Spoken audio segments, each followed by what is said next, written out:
Oh hey, I was just about to go out for a walk. However, let me tell you about my dissertation project. So I've just created the world's first liquid additive manufacturing machine for prosthetics using polar coordinates. This machine will have advancements for medical science, but will be used in sport, the military, film and theatre, and so much more. But I'll tell you more about this on our walk. This product has been created to tackle the issues faced with current production techniques.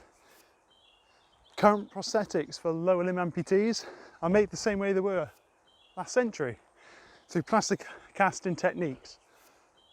Carbon fibre is then put over the mould of the amputee's leg, but the reason this is chosen is because of the lightness and the relative stiffness it gives. However, the material itself is very brittle, meaning that the product is likely to break within 3 years.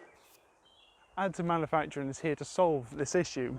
However, the current techniques and architecture systems used by, current companies aren't dealing with the problems that are currently plaguing the issue of prosthetic sockets.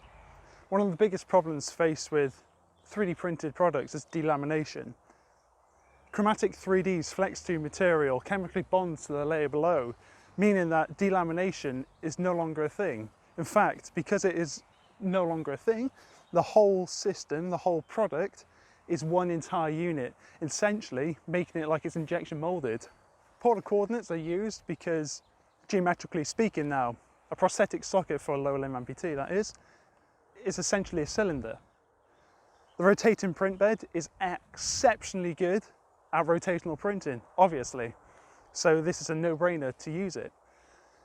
The use of the Chromatic 3D's Flex 2 material, it's benefiting this whole process because it's deposited in millimeters, not a millimeter or nanometers by other architecture and processing systems. Therefore, you're getting a product in lesser time. This product consists of Bosch, Festo, Standard and Viscotech, and the core assembly of this product is built by them really. So all the production team have to know is how to put the product together and then simply send it off to the customer. So the product can come in one of two configurations, the tabletop or the standalone unit. For instance, the standalone unit is no taller than the average man, with a depth and width of 70 and 47 centimeters respectively, which is 81 cans a cider for you and I.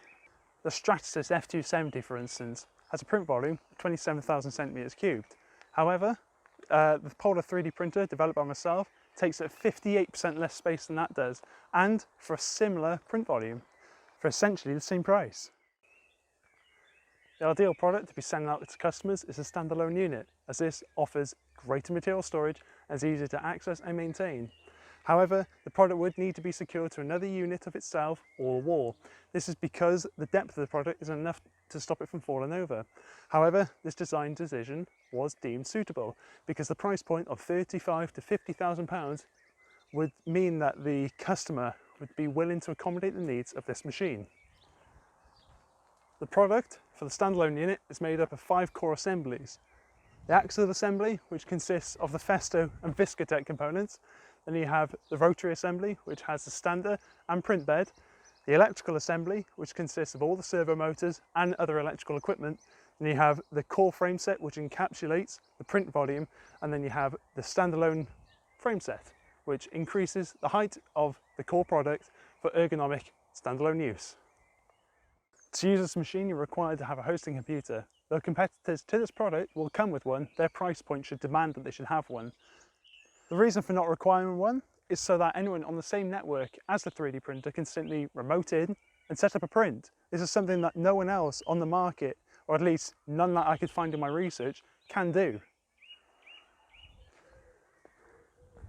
To replace a faulty component won't require the complete dismantling of the machine. In fact, in most cases, simply removing an access panel is enough to get at every component. However, if you do need to replace one of the motorized components, the doors are likely needed to come off. Interaction with the product is very simple and easy. In fact, getting into the internals only requires you to move some magnetic holders or some nuts. And to get into the print area itself only requires you to unlock the handle and then open the door. So I hope you enjoyed this little product overview and hope you enjoyed.